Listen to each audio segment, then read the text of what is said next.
मित्रांनो नमस्कार, पुन्हा एकदा आपले स्वागत। मित्रांनो, तर घर भाडे भत्ता मिळणार नाही, सरकारी कर्मचाऱ्यांविषयी सुप्रीम कोर्टाचा महत्त्वाचा निकाल। जाणून घ्या सविस्तर अपडेट या व्हिडिओमध्ये। त्याकरता व्हिडिओला शेवटपर्यंत पहा। चॅनलवर नवीन असल्यास चॅनलला सबस्क्राइब करून टाका, व्हिडिओला सुद्धा लाईक करायला विसरू नका।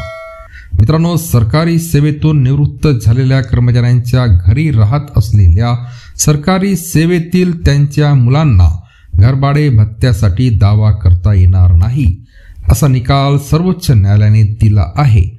न्यायमूर्ती BR गवई आणि न्यायमूर्ती संदीप मेहता यांच्या पीठाने याचिकाकर्त्यांच्या विरोधातील वसुली नोटीस कायम ठेवली।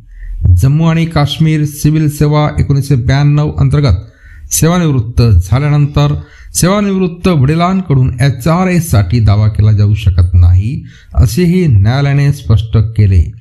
यामुळे याचिकाकर्त्यांना 3,96,814 रुपयांच्या वसुलीसाठी नोटीस धाडणे योग्यच होते, असे न्यायालयाने मान्य केले।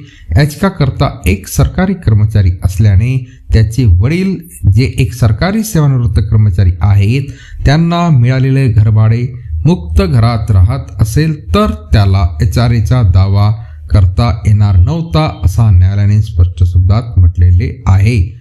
तर मित्रांनो, पुन्हा भेटू पुढच्या व्हिडिओमध्ये नवीन अपडेट घेऊन। तोपर्यंत धन्यवाद।